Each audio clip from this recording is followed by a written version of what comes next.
Hello students, in my last video हमने discuss किया था पॉवर्टी को एलिविएट करने के लिए गवर्नमेंट ने क्या क्या पॉलिसीज़ एंड प्रोग्राम शुरू करे थे। एक बार मैं फिर से आपको रिकॉल कर देता हूँ और पॉवर्टी के रीज़न क्या थे। तो गरीबी के रीज़न जो थे इंडिया में, एक तो था इकोनॉमिक एक्सप्लॉयटेशन, जो ब्रिटिश रूल के दौरान आर्थिक रूप से जो शोषण हुआ, एक तो वो कारण था। दूसरा था ज़मीनों का काफ़ी हिस्सों में, छोटे छोटे हिस्सों में बँट जाना।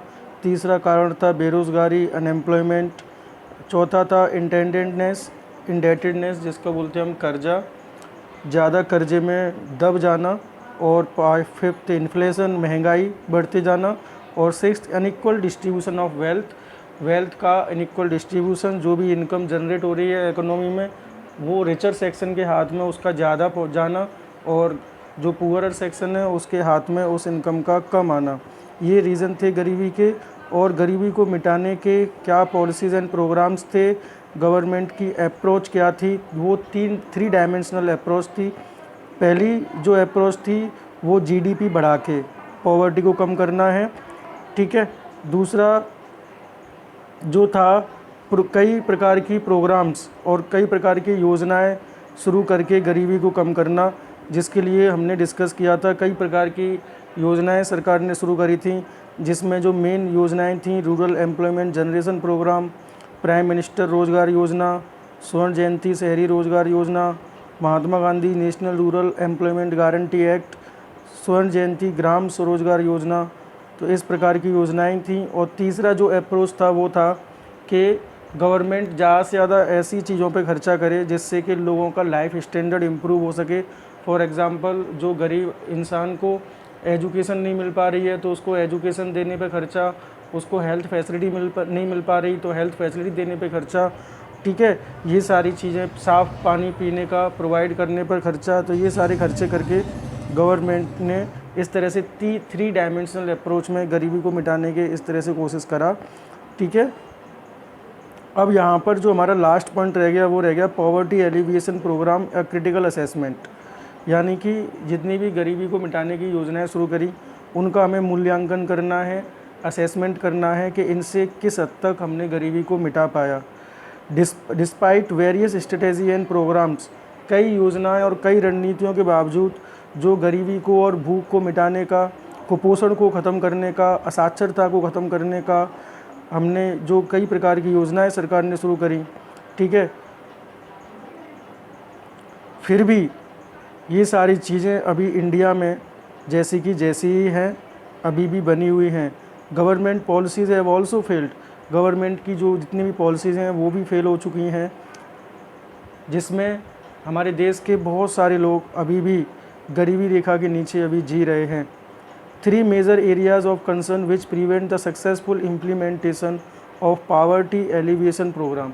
तो यहाँ पर 3 जो मेन बातें हैं जो हमें ध्यान में रखनी है, जिसकी वजह से गरीबी को मिटाने की, गरीबी को ख़त्म करने की जो योजनाएं गवर्नमेंट ने शुरू करी वो उनमें बाधा उत्पन्न करी इन तीनों चीज़ों ने। पहली चीज़, unequal distribution of land and other assets, ये पहला कारण। ज़मीन हर किसी व्यक्ति पर एक जैसी नहीं है, बाकी की एसेट भी हर इंसान पर एक जैसी नहीं है, क्योंकि इनका अनइक्वल डिस्ट्रीब्यूशन है। अमीर व्यक्ति के पास में ज़्यादा एसेट्स हैं, उनके पास ज़्यादा ज़मीन है, और गरीब के पास में कुछ भी नहीं है। तो ये एक सबसे बड़ी बाधा है, ठीक है। तो जो फ़ायदा है इन प्रोग्राम्स का, इन एलिविएशन प्रोग्राम का, पॉवर्टी एलिविएशन प्रोग्राम का, वो ऐसे लोगों के पास ज़्यादा पहुंचा जो लोगों के पास में ज़्यादा एसेट्स हैं, उनके पास ज़्यादा ज़मीन है, ठीक है। अनइक्वल डिस्ट्रीब्यूशन की वजह से गरीब व्यक्ति के पास में इन योजनाओं का बेनिफिट कम पहुंचता है। दूसरा कारण है insufficient resources. Compare to magnitude of the poverty, the amount of resources allocated of this programme is not sufficient. जितनी ज़्यादा गरीबी का स्तर है उस हिसाब से जितना ज़्यादा रिसोर्स एलोकेट किया गया, जितना ज़्यादा व्यवस्था करी गई, वो थोड़ा सा कम रहा, वो सफिशिएंट नहीं था। तीसरा reason, inefficient use and wastage of resources. These programs depend mainly on the government and bank officials for their implementation. सरकार ने एक बार जब कोई योजना शुरू कर दी तो वो पूरी तरह से डिपेंड होती है सरकारी कर्मचारियों के ऊपर, सरकारी ऑफिसर्स के ऊपर, कि वो उस योजना को बेहतरीन तरीके से उसको शुरू करें और उसका बेनिफिट जहाँ पर उस पहुँचना चाहिए वहाँ पर वो पहुँचे. Since such officials are ill-motivated, inadequate, trained and corruption prone, the resources are inefficiently used and wasted. जैसा कि हम जानते हैं ये ऑफिशियल्स जो होते हैं वो इतने ज़्यादा मोटिवेटेड नहीं होते काम करने के लिए, इनएडिक्वेटली ट्रेंड होते हैं, इनको ट्रेनिंग भी अच्छी तरह से नहीं दी जाती है, ज़्यादा ट्रेंड भी नहीं होते और करप्शन इनकी नस नस में समाया होता है, जिसकी वजह से रिसोर्सेज का अच्छी तरह से यूज़ नहीं किया जाता और बहुत सारा गवर्नमेंट का रिसोर्स जो है वो वेस्ट हो जाता है. ठीक है, तो जिसकी वजह से इन प्रोग्राम्स का, इन पॉलिसीज़ का इम्प्लीमेंटेशन अच्छे से नहीं हुआ और बहुत सारा पैसा, बहुत सारा फंड जो सरकार ने मंजूर किया वो ऑफिशियल्स की पॉकेट में चला जाता है. There is also non participation of local level institutions in programme implementation. जो लोकल लेवल पर जो इंस्टीट्यूशन होते हैं, जो गाँव में प्रधान होते हैं और जो पंचायतें होती हैं, उनका पार्टिसिपेशन भी इन योजनाओं में इतना अच्छा नहीं होता, यानी कि वो भी मिले हुए होते हैं, वो भी करप्शन प्रोन होते हैं, इल ट्रेंड होते हैं, इनएडिक्वेट ट्रेंड होते हैं, इल मोटिवेटेड होते हैं, जिसकी वजह से इन प्रोग्राम्स का बेनिफिट पुअर पीपल को उतना ज़्यादा नहीं पहुंचता है. A few measures to tackle the problem of poverty. अब यहाँ पर गरीबी की समस्या से निपटने के तीन कुछ कारण दिए हुए हैं, तीन मेजर्स दिए हुए हैं, तीन तरीके हैं. ये वो है कि यहाँ पर एक सबसे पहला है active participation of the poor. High growth alone is not sufficient to reduce poverty. GDP growth को ज़्यादा से ज़्यादा करना गरीबी को ख़त्म करने के लिए सफिशिएंट नहीं है. Without the active participation of the poor successful implementation of any programme is not possible. यानी गरीब व्यक्ति का पार्टिसिपेशन होना चाहिए किसी भी योजना में, तभी उस गरीबी को हम कम कर सकेंगे. दूसरा social mobilisation. Poverty can effectively be eradicated only when the poor start contributing to growth by their active involvement in the growth process. This is possible through a process of social mobilisation, encouraging poor people to participate and get them empowered. This will also help create employment opportunities which may lead to increase in level of income, skill development, health and literacy. यानी कि सामाजिक स्तर पर गरीब व्यक्ति का हमें improvement करना है, उनकी इनकम के लेवल को बढ़ाना है, उनकी योग्यता में सुधार करना है, उनकी हेल्थ में इम्प्रूवमेंट करना है, ज़्यादा से ज़्यादा लोगों को लिटरेट करना है, यानी कि उनका एक्टिव पार्टिसिपेशन हो देश की ग्रोथ प्रोसेस में. यानी जीडीपी की ग्रोथ अगर हो रही है, प्रोडक्शन की अगर ग्रोथ हो रही है, तो उसमें पुअर पीपल का पार्टिसिपेशन ज़्यादा ज़रूरी है, तभी हम उसकी पॉवर्टी को कम लेके आ सकेंगे.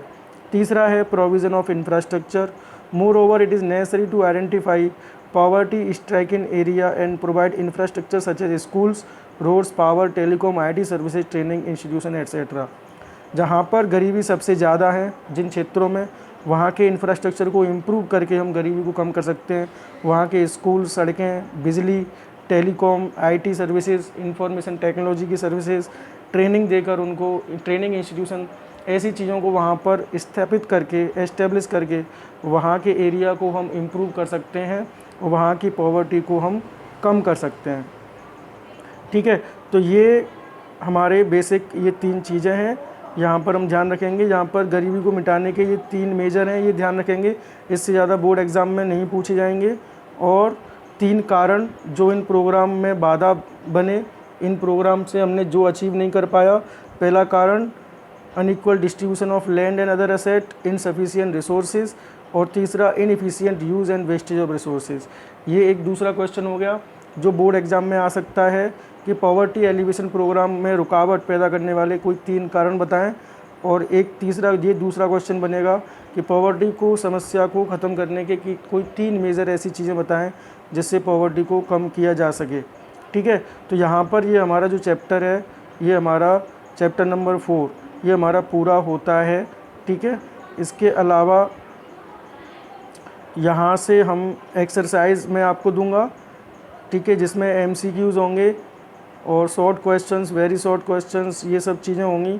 उनको करके हम अपनी नॉलेज को ज़्यादा डेवलप कर पाएंगे, चैप्टर के बारे में ज़्यादा ब्रॉड हम नॉलेज हम अचीव कर पाएंगे।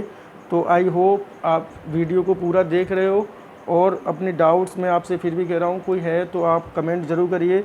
अगेन मैं कह रहा हूँ कि थ्योरेटिकल चैप्टर है, बार बार पढ़िए, बार बार याद करिए। एक ही स्टडी मटेरियल पर हमको डिपेंड नहीं रहना है, कई सारे स्टडी मटेरियल को हमें पढ़ना है, ताकि हम ज़्यादा से ज़्यादा broad knowledge about a specific topic हम हासिल कर सकें।